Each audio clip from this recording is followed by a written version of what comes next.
What if I told you the world's sweetest treasure was stolen in one of the biggest and stickiest heists in Canadian history? This isn't a movie plot, it's the real story of the Great Maple Syrup Heist. So, let's set the scene. In Quebec, Canada, they don't just love their maple syrup, they protect it like gold. They have something called the Global Strategic Maple Syrup Reserve, which holds millions of pounds of syrup to stabilize prices worldwide. It's basically Fort Knox for pancakes. This liquid gold is a multi-million-dollar industry regulated as seriously as oil.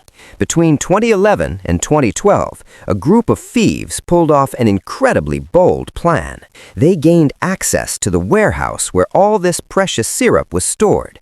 Instead of just grabbing barrels and running, they were clever. They would slowly siphon the syrup out of the barrels, replace it with water to maintain the weight, and then smuggle the real syrup out to sell on the black market.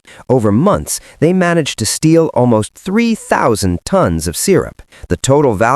A staggering $18 million. The whole thing came crashing down during a routine inventory check. An inspector climbed a stack of barrels and almost fell because one felt unusually light. He tapped it and realized it was empty. Panic set in. As inspectors checked more barrels, they found that hundreds were filled with just water. An investigation was launched, revealing a massive, organized theft ring that had been operating right under everyone's noses for over a year. The fallout was huge. The police eventually tracked down the culprits, leading to dozens of arrests and lengthy trials. The ringleaders received hefty fines and prison sentences. In response, the maple syrup industry completely overhauled its security. We're talking reinforced fences, high-tech alarm systems, and stricter inventory controls to make sure a heist of this scale could never happen again. This story might sound bizarre, but it shines a light on a bigger global issue: commodity crime.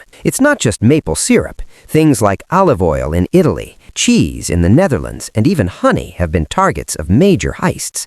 These everyday products are worth a fortune, making them irresistible to criminals. The maple syrup heist has become a legendary example of how something so common can hold immense economic power. So, the next time you pour some maple syrup on your pancakes, remember its wild history. The Great Maple Syrup Heist proves that even the sweetest things can fuel the stickiest crimes. What a story, right? If you found this as fascinating as I did, hit that like button and subscribe for more incredible true stories. Thanks for watching.